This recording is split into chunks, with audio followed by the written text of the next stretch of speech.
Today, I thought we could do something a little bit different. I'm going to be doing a deep dive into your wish list and telling you whether I think it's a worthwhile purchase or not. I asked over on Instagram for you to send in the things that you're currently mulling over, that you're considering, and that you're just not sure whether you should pull the trigger on. So I thought this would be a little bit of fun, and I'm going to be coming from a place where I'm considering the proportions of an item, the actual fabrication that they've used, how this might potentially wear and tear over time, how easily you can care for it, how the price point ties in with the perceived quality, whether you might be able to find something either better quality or more affordable elsewhere that's better value for your money, and how I think you might be able to style it. If you enjoy this, maybe it can become a bit of a regular series, and I'll be sure to pop all of the items I mentioned down in the description box below. And side note, if you do want a little bit more help with your wardrobes, you can book me as a stylist on the Index app where I can work directly within your wardrobe, or alternatively, we can do face-to-face calls. I'll have all that info down below too. Okay, so we're gonna dive right in with the very first item, which is the Dragon Diffusion Triple Jump Bag. And I wanted to start with this one because I know many of you watching are currently based in the Northern Hemisphere where it is summer, and so you're probably considering the summer handbag that you're going to be using for the next few months that you can carry through into the transitional season and then also beyond. So something that will endure in your closet. The thing I like about Dragon Diffusion bags in particular is that they're all woven out of leather. So the price I think really reflects the craftsmanship and also the product that you're receiving, because it is a much more labor intensive process than getting just a plain cut leather bag. So I think from a price standpoint, the Dragon Diffusion bags are actually priced pretty well. Though, if you are looking to get more of a budget-friendly option, you can find similar alternatives on Etsy. I'll link some of my favorites that I've found below. Now, I didn't get any feedback as to whether this was for the small bag, which is about $200 cheaper than the large size, but I personally would go with the larger of the two, just as I feel like this is going to be a lot more versatile, and it can also function as your carry-on handbag when you're traveling, especially if you're taking it with you on holiday. From a styling perspective, I don't see this as being limiting at all. I actually think this will probably go with everything that you own. It adds in this really nice rich texture to an outfit, which I personally like, so it's doing a lot of that heavy lifting for you. I think really the only kind of thing that is worth considering is that price point and whether that sits within your budget and if you can reasonably afford it. If you can't, maybe one of those cheaper alternatives I mentioned earlier would be a good option. Alternatively, St. Agni do a really similar bag, but it's more reasonably priced. Because we're talking about bags, let's do the next one on this list, which is the Sezane Justine basket bag. This one retails for 460 Australian dollars, and this is a raffia straw tote with leather handles and then a leather patch detail on the front. It does also come with a shoulder strap too, so you've got the option to have it as a handheld or to wear it on the shoulder. Now, I think this bag is really beautiful, and the design of it reads quite classic as well.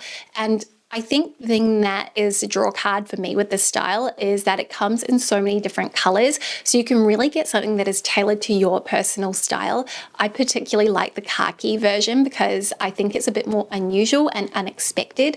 It's not something you see everywhere. If you're just going for the natural woven raffia, I think that you would be able to find a more affordable alternative elsewhere that is going to be very similar quality to the Sezane one, because almost $500 is a lot of money to be spending on a raffia bag. So in my eyes, I think I would want to be going for the unexpected color, or maybe something that has the embroidery on it, though that's going to lean quite feminine and also maybe feel limiting in terms of how you can style it, because you may not want to style it with overly printed pieces, as the entire outfit will come off feeling really quite busy. I think the size of it though is great. This is going to be a good catch-all for everything. You'd even be able to wear this one down to the beach if you so wished. But just remember, straw bags are going to wear out. They're going to get holes in them. And it's why, after my experience buying the straw bag from Loewe, I would not actually repeat that purchase, just because I know over time it's going to need to be replaced, because it isn't going to have that same longevity or hold up the same way that the leather woven bag I was talking about earlier from Dragon Diffusion would. So for me, this one is a maybe, though I suppose the other consideration point is that you probably easily be able to on-sell this if you decided you didn't like it down the line, because there's a lot of interest in Sezane bags in general. So next item is the Doen Julienne top, and I believe this is kind of one of their core silhouettes, the collarless design that opens up at the chest, drop shoulder with these billowy sleeves and quite relaxed through the body. So the design on the side is currently $198 US, and it comes in a few fabrications, but the one that is available is a cotton and silk blend. And it does look like it's got a bit of sheerness, so not fully opaque. Definitely something to consider. I really like cotton and silk blends because they are so comfortable to wear. They feel almost weightless against the skin, and they're also reasonably easy to care for as well, as you can put them in the washing machine. And that's always something I'm thinking about. I'd be washing it or laundering it on a delicate cycle though, just to really prolong and extend the life of this piece. Now, my thing with these sorts of blouses is that they are going to emphasize certain areas of your body. A drop shoulder is actually going to make you look wider or broader across the shoulders. So if you're someone who is quite broad, just keep in mind that this is what the blouse is going to do for you. So when styling it, you may want to be quite conscious of what you're wearing on your lower half. I find that these sorts of styles as well tend to really emphasize the chest, and their model is a great example of this, as she tends to look quite busty, and it really does draw a lot more attention to the bosom. So it depends on if that's something that you want to do, or if that's something you want to downplay, then you may like to consider a different silhouette instead. So in that case, I would be looking at something that actually has defined shoulders, and I'll put an option on screen from the Doen website, and that also has more of a V neckline, as I find that that tends to decrease or de-emphasize the chest. Okay, the Mansur Gavriel Dance Mary Janes. I personally love a Mary Jane flat. I think that they are so much fun, but there is one thing that I'm always thinking about when I'm wearing them, and it's the fact that the strap across the foot tends to add this additional break to your outfit. So I'm usually quite conscious about how I'm styling them, because I know that especially if I'm wearing high contrast pieces, it is going to make my legs look a little bit shorter. This isn't going to be something everyone is thinking about, but it is a consideration point. I think this is why Mary Jane flats like this tend to look really good when styled with a pair of shorts or a little mini skirt or mini dress. And I personally love that pairing, or even more of a crop trouser, so you have a bit more space between where your pant ends and the shoes begin. I really like the way that the vamp on this is cut quite high up, so you'll probably get a little bit of toe cleavage with it. It also looks to be finished really beautifully. I mean, these are more of a premium pair of shoes. The price point is 645 Australian dollars, so you know that you're kind of getting something that's a bit more heavily designed than a well-made shoe, but that's at that $200 price point. I can see they've got the leather sole. I think these are really nice. I think there are so many options for Mary Janes right now. I mean, I've got the Uma style from 80, which are really lovely, a bit less expensive, but they have completely different design details. I would say that this price point is kind of the ceiling that I would look at when splurging on a more expensive shoe, just as I found that there really isn't much of a difference between a $1,000 shoe and a $500 shoe. And if you happen to get this on sale, even better. I think the only thing I would be considering is how supple the leather is. If it is really soft, it means that these shoes are going to scrape and get scratches and marks on them really easily, and so they're going to look scruffy a lot sooner than a more robust leather would. That's probably the main thing that I would be thinking about, especially when spending this much on a pair of shoes, because I think we want our shoes to wear and last and look good for as long as possible. And if they look scruffy early on, then we're going to end up coming away feeling very disappointed. Okay, this COS layered peplum dress. This is $185 US, and it comes in a pale pinky cream and then also in a black. I have to say, when I saw the pale pink, I don't like this at all. This is going to flatter very, very few people because of the color. It's going to wash a lot of people out. If you are very, very fair, it's almost going to make you look like your skin is illuminated, like you're see-through in a way, if you know what I mean. So that would be the kind of color that would work best on someone who has more of a tan or richly colored complexion. The black, on the other hand, I think definitely a lot more versatile, but these styles, I think it has to be floor length on you or hitting the top of the ankle bone. If it is shorter, it's going to cut your leg off, and I do find that midi dresses in particular can just sit a little bit awkwardly on the body, and so I've really steered away from them, at least in my own wardrobe, going for a full length instead, because you get that really nice long vertical line. I love the balance between the kind of slightly more structured top and then the floaty ephemeral skirt. I think that is really lovely, though I do think your styling potential for this is going to be reasonably limited. It looks very dressy, so if you're kind of seeking out more of an occasion piece, this would be a great option. Yes, you could dress it down maybe with a little cardigan and a sneaker or a little sandal, but I think for most people they'll feel like this is more of an elegant, refined evening or occasion wear piece. So that's probably the thing I would be thinking about. I like that it is easy to care for as well. It's a lyocell blend, so you are going to be able to put this one in the washing machine, so those kind of check the boxes. So this one's a maybe, and a lot of it's going to factor on how that length works on you. This is really hard because a lot of the things you have sent me are all just really, really good. You guys have great taste. So I feel like I'm not doing the best job at de-influencing, but I think also I'm hoping that this feedback is giving you some food for thought. So the next one are some Oxblood cords from ROLLAS. ROLLAS is a great Australian denim brand, like seriously underrated. I have their GG barrel leg jeans and they are just great quality. And I noticed that these cords come in that GG barrel leg design. So a great way to kind of mix that interesting silhouette with a color that is actually a neutral, but is often thought of as more of a statement color. I love this Oxblood hue. It comes around every single autumn winter season. I think it's really rich. It's surprisingly versatile. You can really mix and match it in so many different ways. I do think the sailor leg design does tend to feel almost a little bit costume-like, so I think having it in the cord fabrication really tempers that slightly. If you're opting for it in a dark wash denim or in the white, you'd be kind of going down Sailor Street, especially pairing it with a Breton, but that's kind of my feedback on it. They're $160, so a good price.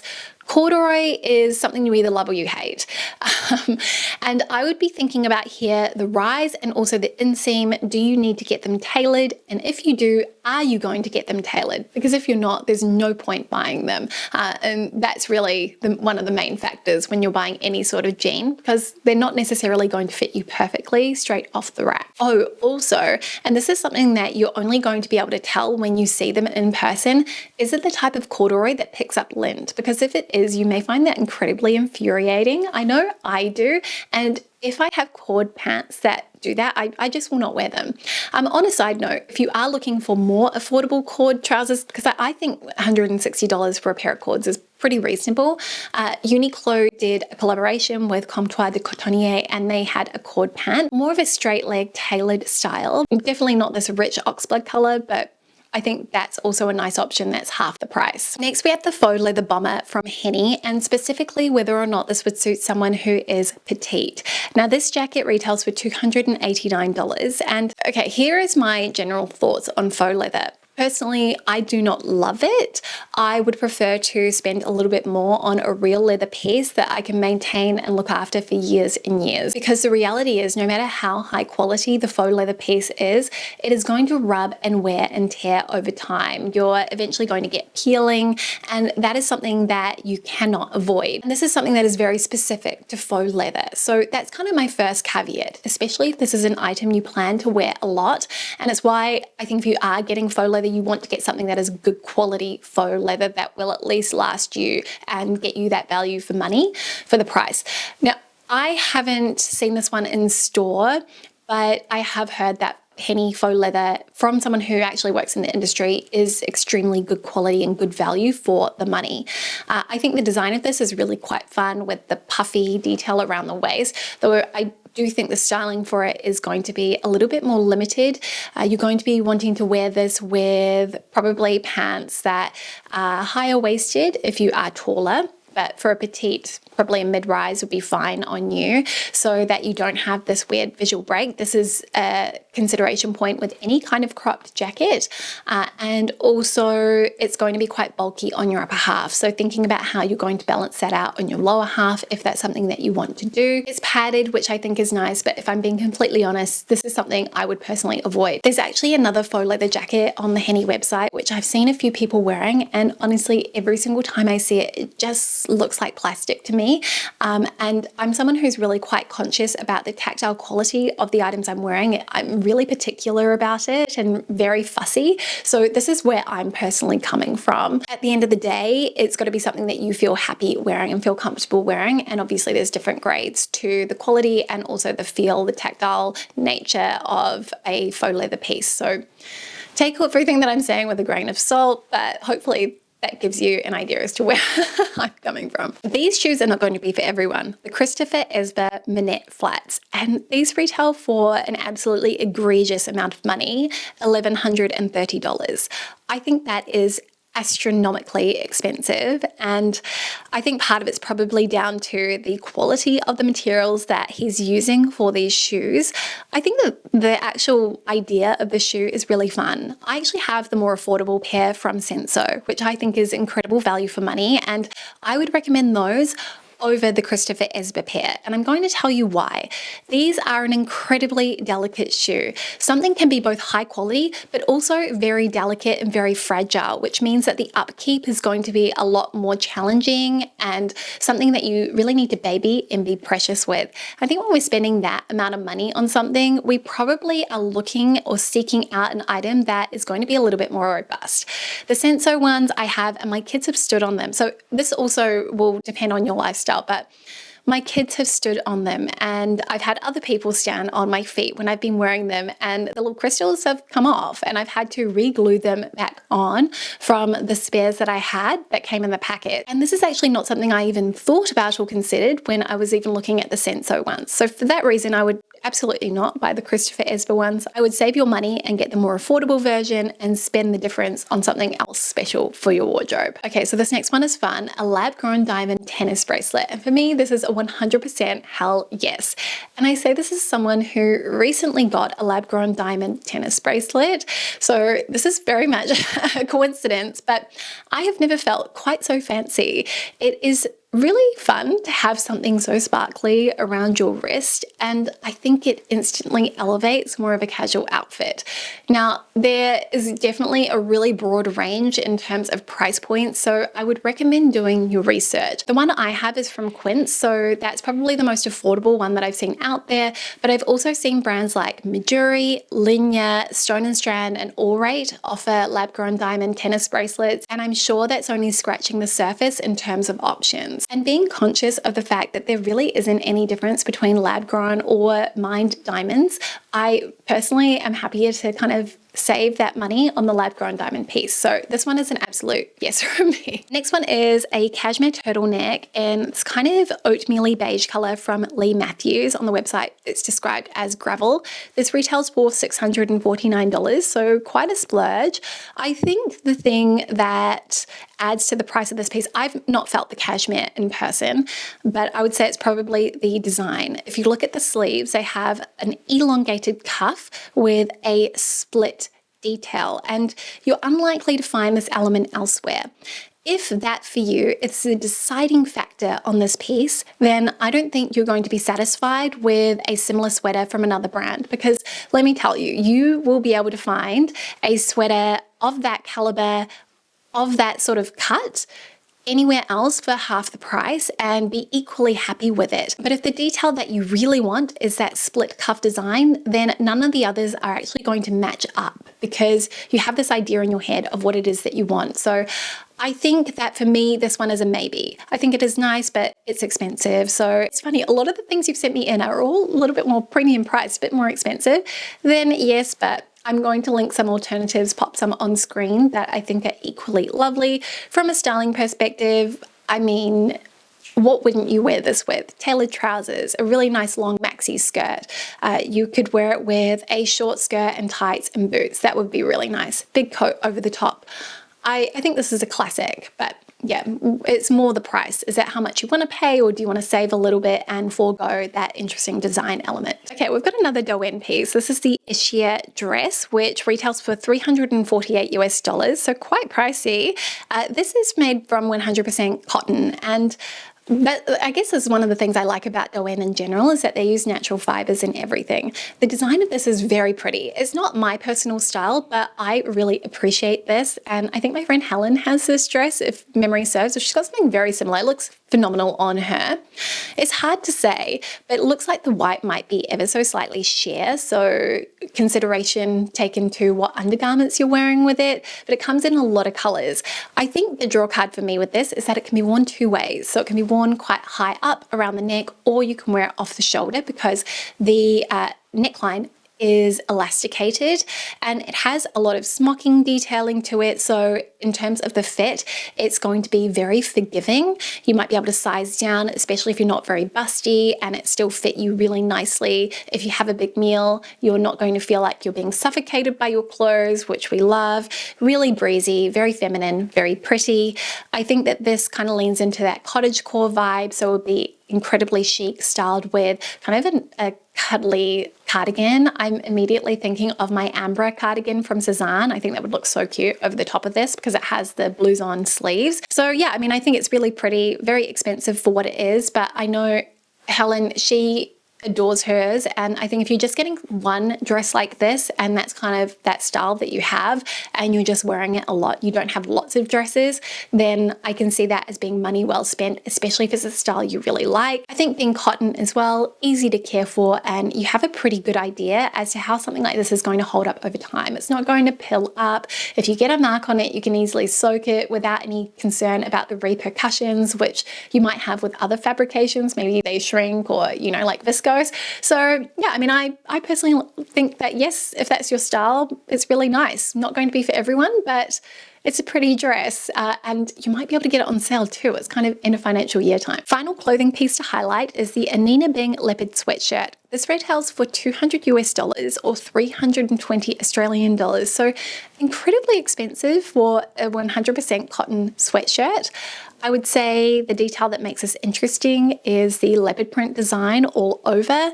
This is a statement piece, so probably not going to be the sweatshirt that you wear every single day. Maybe it's something that you wear a couple of times a week, or if you're someone who's not bothered about outfit repeating, which you shouldn't be, then you will definitely be able to get your wear out of it. But it's going to be a little bit more limiting in terms of the styling because of how much of a statement it is. I personally think with pieces like this, we've got to be thinking about how it matches and aligns with the other colors we have in our wardrobes, because you can use a print like this as a neutral as long as you're drawing on the colors visible in the print. So that tan brown and then also the black of the leopard print. I'll be honest, this is the kind of thing I wouldn't be spending $320 on, but it's because I know for me, it would be a limited use item. And I think we should be spending more of our wardrobe budget on the items that we actually will wear frequently. So I think that's the key consideration point here, is how much are you actually going to be wearing this piece? 100% cotton is fantastic because, again, easy to care for. It's going to hold up reasonably well over time. And again, I have a friend who's got a cotton sweatshirt from Anine, and hers has lasted, I think now she's had it 5 years. So this is definitely a piece that will endure. She wears hers every week. So it's a piece that will endure, but are you still going to like it 5 years from now? Because I think the idea of cost per wear to some degree is a fallacy. We'll only ever be able to get that down so low, especially with those more expensive items in our wardrobe. Oh, and I did have 2 more accessories I wanted to run through. So number 1 is the Toteme belted bucket bag. And I think this one popped up because I actually own this bag. And I have to say, after owning it now for the last couple of months, I like it, but I don't love it. It is very structured, so it doesn't kind of slouch in underneath the arm, and you cannot adjust the shoulder strap, which sort of does annoy me to a point. I think that it's fun, all of the different colorways that it comes in, and it looks really classy and elegant. But if you're planning on using this as a work bag, you are very limited in what you can fit inside, because that shoulder strap, it does kind of obstruct the opening to the bag. Has a clasp as well though, which does help to cinch it shut and really avoid any kind of pickpockets, especially because if you're wearing it on the shoulder, it'd be quite difficult to get your hand in there. But you can't really fit a lunchbox in there. You can't fit a laptop, maybe a small iPad, but I don't have the mini size. I don't think the regular size would fit in there, though I haven't tried. I'll put on screen whether it actually does. The finishing of it all is very beautiful. You know, it has the feet on the bottom that protect the base. I think all the hardware on it looks to be quite high quality. I will say it's hard to know this for sure without actually scratching the hardware, which I'm not wanting to do. So I guess the question is, would I buy it again? Probably not. But if you want more of an in-depth review and to get to see how everything fits inside, let me know and maybe I can film it as a bonus video. And then final one is leather flip-flops. These are currently trending, but leather flip-flops are in all the time. In my opinion, I really can't see a situation where you wouldn't want to have some, though I live in Australia and flip-flops, or as they call them here, thongs, which I will never ever be able to get used to.